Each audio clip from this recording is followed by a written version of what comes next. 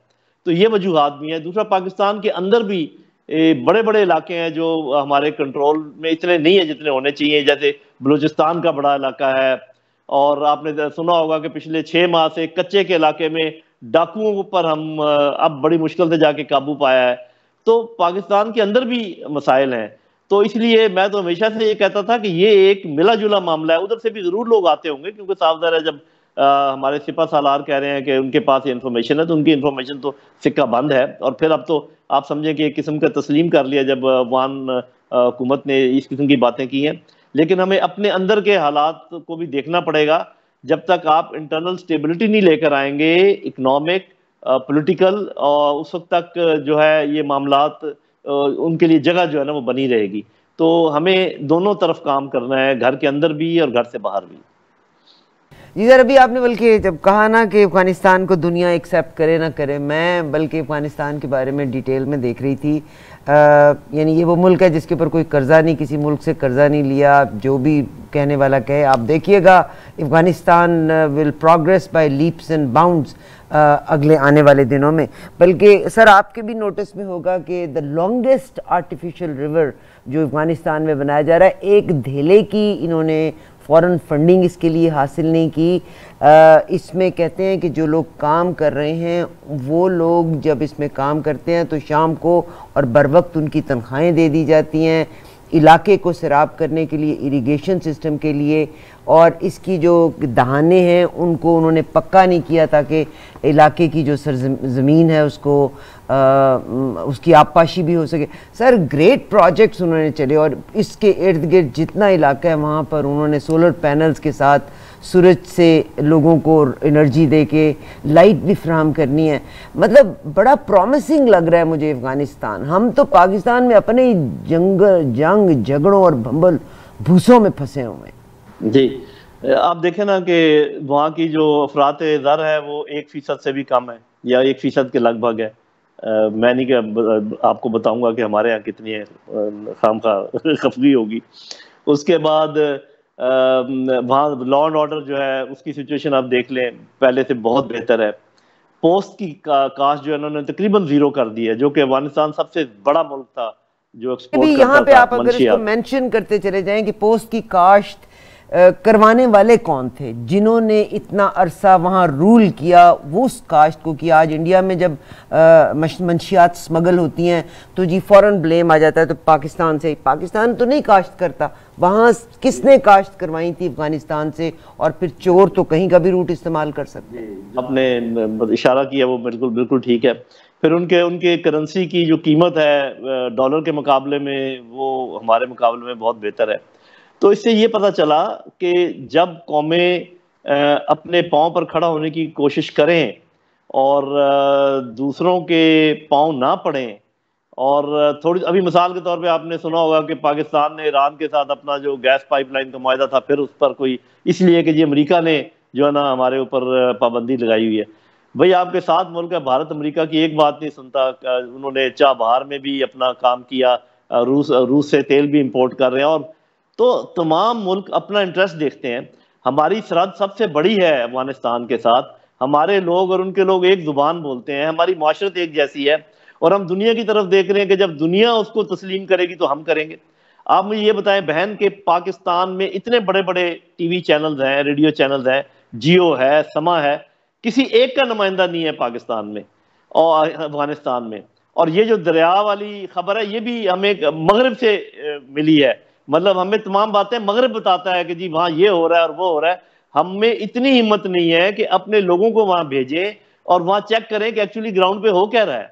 جب انہوں نے کہا کہ جی ہمارے پاس فیمیل اساتذہ کی کمی ہے اس لیے ہم اپنی یونیورسٹیز بند کر رہے ہیں, پاکستان کو سب سے آگے ہو کر کہنا چاہیے تھا کہ ہم اپنے پروفیسرز بھیجتے ہیں, فیمیل پروفیسرز, آپ اپنی یونیورسٹیاں کھلی رکھیں. کوئی ایسی بات کی انہوں نے؟ ہمیں سب سے پہلے مارکیٹس بنانی چاہیے تھیں ان کے بارڈر کے ساتھ ساتھ, تاکہ آسانی ہو جو لین دین میں. وہ میرا خیال ایران کے ساتھ ایک آدم نے بنائی ہے, ابھی تک ہم اس میں بہت پیچھے ہیں. جس طریقے سے ہم ان کو ذلیل کرتے ہیں جب وہ آ کے بابے اس پر کھڑے ہوتے ہیں خیبر میں بھی اور چمن میں بھی, وہ ایک دیکھنے والی بات ہے.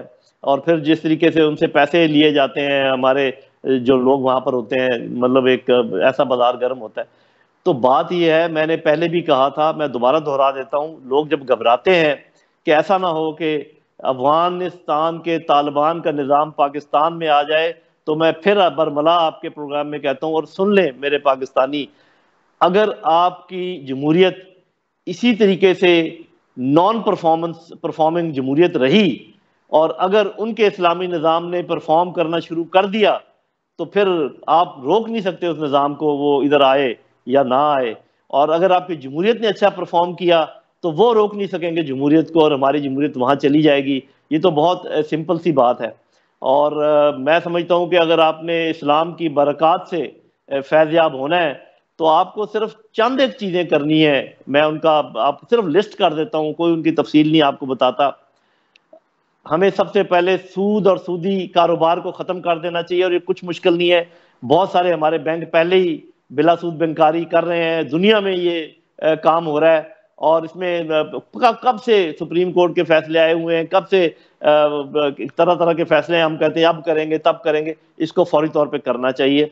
اس کے بعد قصاص کا نظام, کہ وہ بچی جس کے چہرے پر تیزاب پھینک کر اس کا چہرہ مسخ کیا گیا ہے, اس کو یہ حق ہونا چاہیے کہ ایک گلاس میں وہ بھی اتنا ہی تیزاب پکڑے اور اس مجرم کے منہ پہ اوپر دے مارے, اور اس کے منہ کو اتنا ہی مسخ کر دے جتنا اس کے منہ مسخ کیا گیا ہے. آپ دیکھیں کہ یہ سارا معاملہ ٹھیک ہو جائے گا. کان کے بدلے کان, آنکھ کے بدلے آنکھ.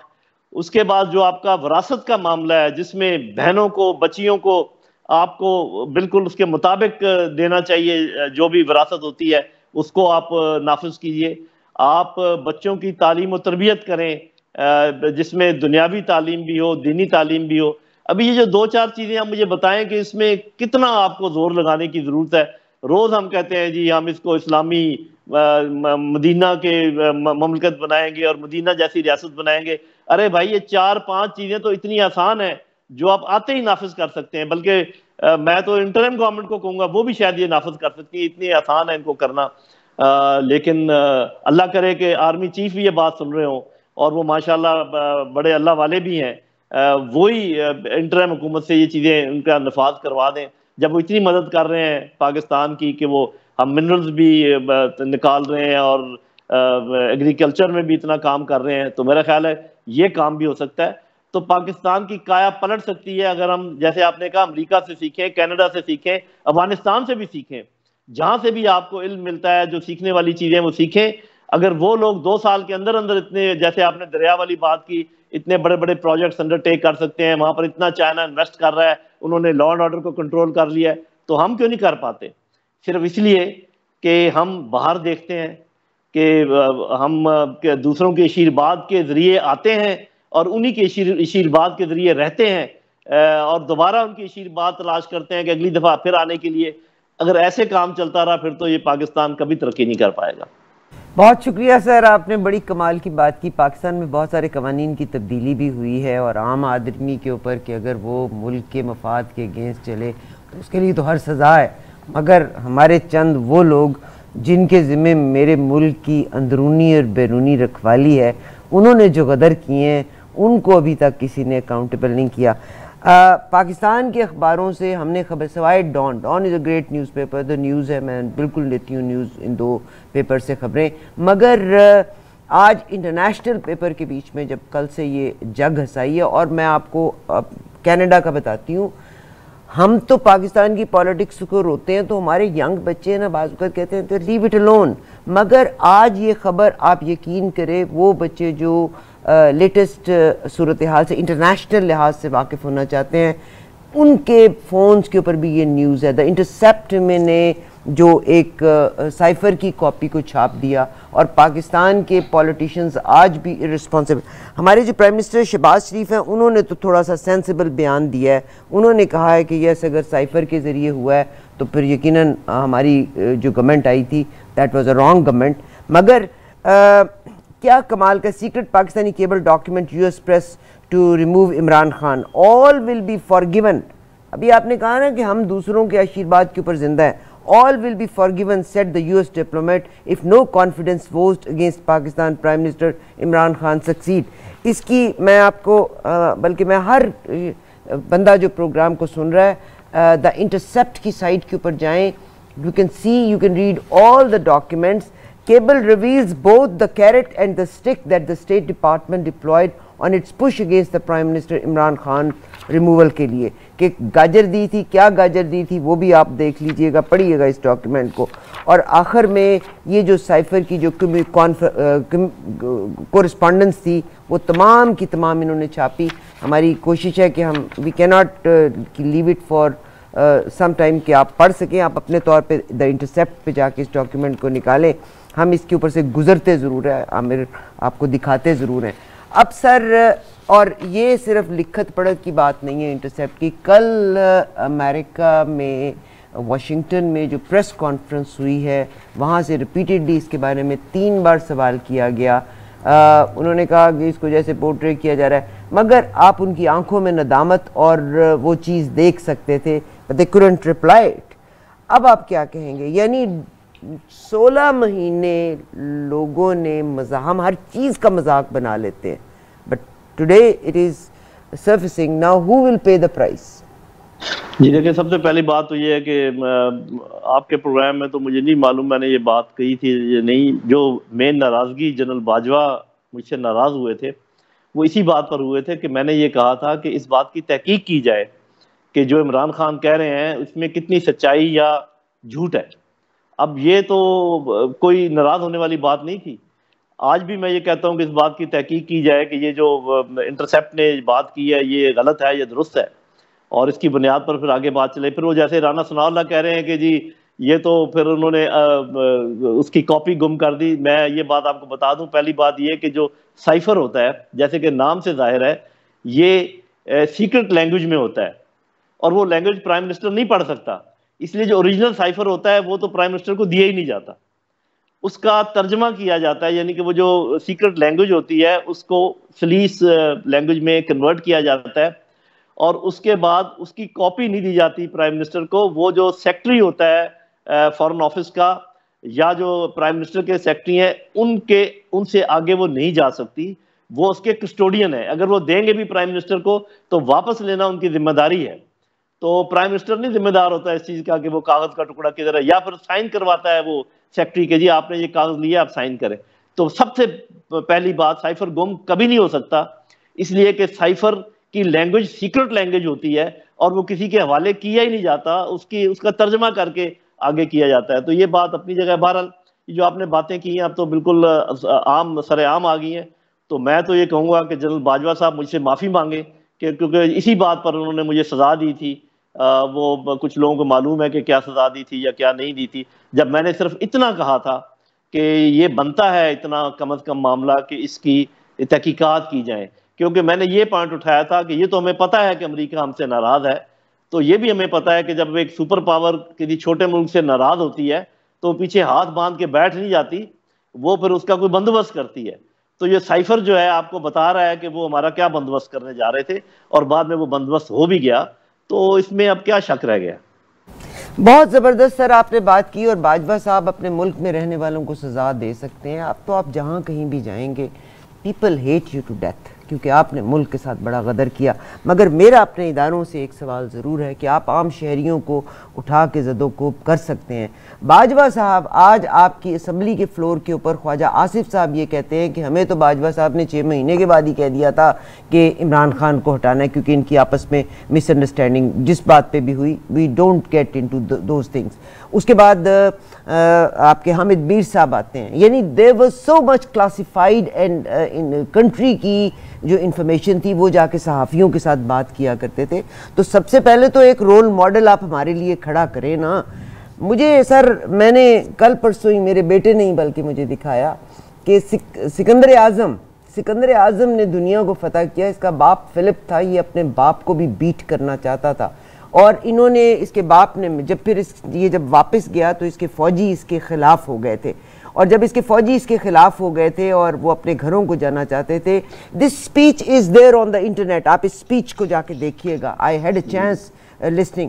It is not his exact speech. اس وقت کا جو ہسٹورین تھا اس نے اس کو لکھنے کے بعد آج اس اسپیچ کو انہوں نے گوگل کے اوپر بھی رکھا ہوا ہے, اور اس نے یہ کہا تھا کہ میرے باپ نے تم کو میسن سے اٹھا کے تم کو یہ مرتبہ دی ہے, تم نے گڈیز کو لوٹا وغیرہ وغیرہ. مگر اس نے اپنی فوج سے یہ ایڈریس کرنے سے پہلے جو اس کے 15 وہ ٹریٹرز تھے ان کو اس نے اسیسینیٹ کیا تھا, پہلے ان کو مارا تھا جو کہ اس بغاوت کو پھیلانے کا باعث بنے تھے. اور باجوہ صاحب کی تو اتنی چیزیں نکل آئی ہیں, 2 سال تک تو وہ بول ہی نہیں سکتے تھے, یہ تو عام آدمی کو ہی پتہ ہے کہ وہ نہیں بات کر سکتے تھے. انہوں نے انٹرویو جا کے جاوید چودھری کو بھی دے دیا, انہوں نے ایک آرمی والے جو ہیں جنرل ان کے بیٹے کو بھی پوری کی پوری انٹرویو کی کہانی گولف کورس میں بیٹھ کے سنا دی.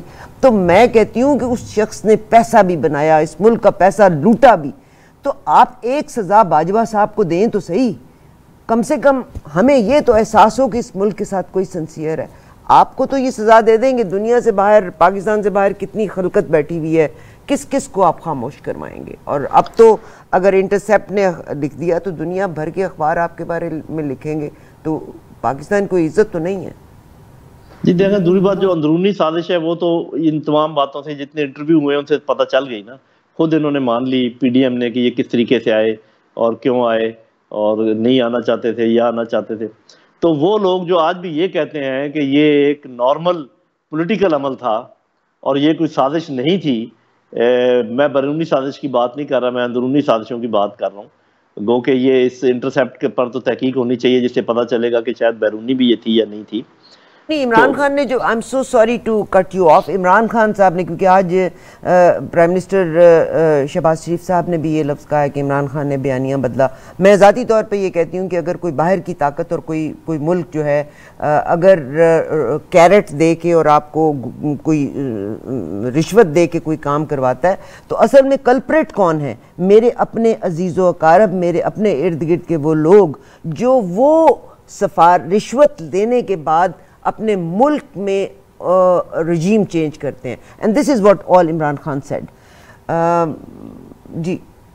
جی آپ وہ ٹھیک کہہ رہی ہیں، بس صرف اس میں ایک بات ہے کہ شاید ملکوں کے تعلقات کا تحفظ کے لیے آپ کو بعض اوقات خاموشی اختیار کرنی پڑتی ہے، لیکن انہوں نے شاید یہ سمجھا عمران خان نے کہ اپنے عوام کو بتانا ضروری ہے کہ یہ اتنی بڑی بات جو ہوئی ہے.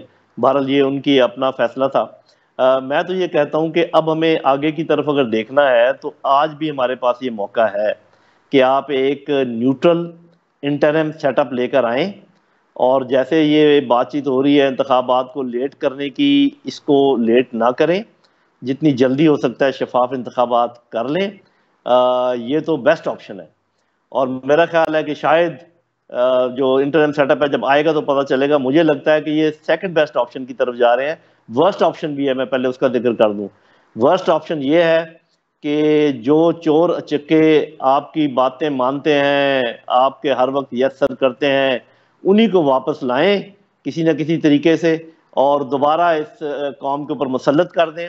اور جو کچھ انہوں نے پچھلے 1.5 سال میں کیا ہے وہ اپنے تو بھرتے رہے تجوریاں، اور عوام کو یہ دیا تحفہ کہ جو روٹی 8 روپے کی تھی وہ 25 روپے کر کے گئے ہیں، جو ڈالر 125 یا 150 کا تھا اس کو 300 روپے کا کر کے گئے ہیں، اور جو پٹرول اس سے آدھی قیمت کا تھا اس کو اس قیمت پہ کر کے گئے. اور بجلی تو میں آپ کو بتاؤں کہ تقریباً اس کی قیمت ادا کرنا بہت مشکل ہے، اور اس کا اثر یہ ہوگا، میں یہ پریڈکٹ کر رہا ہوں آپ کے پروگرام میں، کہ لوگ بجلی کے بل دینا بند کر دیں گے، دے نہیں پائیں گے اس لیے، اور چوری چکاری بڑھ جائے گی. جو لائن مین ہے، جو وابڈا کے لوگ ہیں، وہ زیادہ رشوتیں لیں گے، اور جو عوام ہے وہ بھی رشوت ستانی میں ملوث ہو جائیں گے کیونکہ وہ ان کو رشوت دیں گے، اور آپ کا سرکولر ڈیٹ اور بھی بڑھ جائے گا. تو بجلی مہنگی کر کے جو یہ مسئلہ حل کرنا چاہ رہے ہیں وہ مسئلہ اور بھی بڑھ جائے گا. یہ لکھ لیں جو میں آج آپ کو بات بتا رہا ہوں. میں بھی تھوڑی سی معیشت کو سمجھتا ہوں، میں بھی تھوڑی سی سیاست کو سمجھتا ہوں. تو یہ ایسے فیصلے کر کے گئے ہیں، اپنے تمام مقدمے کیے ختم، اور تمام اچھا پھر سب سے بڑی بات کہ ایم پی او کے نام پہ جو ان کو نظر آیا ہے بندہ جو کہ تھوڑے بہت لوگوں کو ریلی کر سکتا ہے اس کو پڑھ کے اندر بند کر دیا ہے، تاکہ جب کوئی ایسا معاملہ ہو تو لوگ باہر نہ نکل پائیں. لیکن میں جو جانتا ہوں، میں جو سمجھتا ہوں کہ جس پارٹی کو یہ دبانے کی کوشش کر رہے ہیں اس کے ووٹوں میں بتدریج اضافہ ہی ہوتا چلا جا رہا ہے، کمی نہیں ہو رہی. ہو سکتا ہے کہ میں غلط ہوں، اسیسمنٹ میری، یہ اپنے سروے کروا کے دیکھ لیں. تو یہ تو تھا ورسٹ کے سینیریو کہ ان کو دوبارہ لے آئیں، اور بیسٹ یہ ہے کہ اچھے انتخابات کرا دیں. But I think they will go for the middle course. Middle course یہ ہے کہ چونکہ اس قدر زیادہ کڑواہٹ بڑھ چکی ہے اور اس وقت ملک جو ہے مزید کنفرنٹیشن کا متحمل نہیں ہو سکتا، لہٰذا اور جس قسم کے کام شروع کیے گئے ہیں جو کہ اچھے کام ہے، میں آرمی چیف کی تعریف کرتا ہوں اس بات پہ کہ انہوں نے یہ کہا کہ ہم معاونت کریں گے حکومت کی، اور نیشن بلڈنگ ٹاسک میں وہ آگے ہیں، ایگریکلچر میں آگے ہیں، اور جو مائن جو اچھے مٹیریل نکالنے اس میں آگے ہیں، اور بھی آئی ٹی کی باتیں اور باتیں بڑے اچھے ہیں، بشرطے کہ یہ خود اس کو آگے نہ ہوں، آگے رکھیں جو ایکسپرٹس ہیں اور ان کے پیچھے ان کو مسکولر پاور اور برین پاور اور آرگنائزیشنل پاور جو ہے وہ فراہم کرے. تو میرا خیال یہ ایسا ہوگا پاکستان میں کہ جو انٹرم سیٹ اپ آئے گا وہ یہ کہے گا کہ یہاں پر چونکہ بہت زیادہ تناؤ ہے اور بہت زیادہ زہر ہے لوگوں کے ذہنوں میں، لہذا کافی دیر تک 2 سے 3 سال تک کوئی انتخابات نہ کرائے جائے، بلکہ اکانومی کو سنبھالا جائے. جب اکانومی سنبھل جائے گی، لوگوں کا تھوڑا سا غصہ کم ہوگا، پھر انتخابات کرائیں گے. مجھے تو ایسا لگ رہا ہے کہ ملک اس طرف جا رہا ہے. بہت شکریہ سر. اٹس ویری لیٹ ان پاکستان, مگر انٹرم گورنمنٹ آپ نے یہ بڑا صحیح دیا. انٹرم گورنمنٹ جو پنجاب کی انٹرم گورنمنٹ آئی تھی اور جو کے پی کے کی انٹرم گورنمنٹ آئی تھی, آپ امیجن کریں کہ ہمارے آرمی چیف صاحب جن کے ذمے پاکستان کی سیکیورٹی اور پاکستان کی باقی اتنی بے شمار پرابلمز ہیں, ان کو بھی ملک جا کے پیسہ مانگنا پڑا ہوتا. نو سونر آئی ایم ایف سے پیسہ آیا تو اس جو جاتی حکومت نے اپنے بیوروکریٹس کو راضی کرنے کے لیے گاڑیاں منگوا لیں. اور آپ امیجن کریں کہ ملک کس قسم پرسی کے حالت سے گزر رہا ہے کہ ڈیفالٹ کے کنارے کے اوپر کھڑے ہوئے تھے, اور آپ کا چیف منسٹر پنجاب کہتا ہے جی میں نے جھنڈا لگانا ہے اتنا اونچا, اور 39 کروڑ روپیز میں, جو کہ مطلب اس میں 55% تو وہ اپنی میرا خیال ہے کٹ آؤٹ ہی لے لیں گے.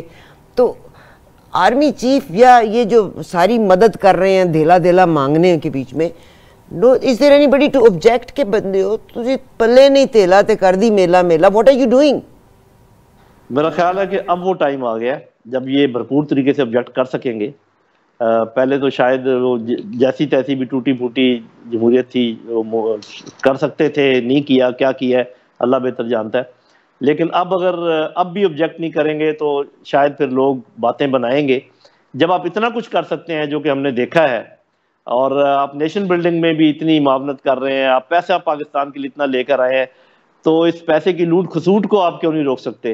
مجھے یقین ہے کہ اگر وہ لوگ جنہوں نے اتنا کیا ہے اس ملک کے لیے, اگر وہ چاہیں تو ان لوگوں کے پیٹ سے پیسے نکال بھی سکتے ہیں جنہوں نے اپنی تجوریاں اور اپنے پیٹ ڈالروں سے اور ان سے بھرے ہوئے ہیں.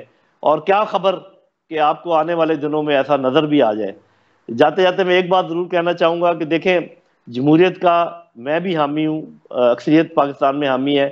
صرف میں یہ سمجھتا ہوں کہ جمہوریت میں اہلیت کا بھی کوئی رول ہونا چاہیے, صرف پاپولیرٹی کافی نہیں ہے. اور کیپٹلزم میں بھی کوئی زیادہ خرابی نہیں ہے, بشرطے کہ اس پر کوئی کیپنگ ہو.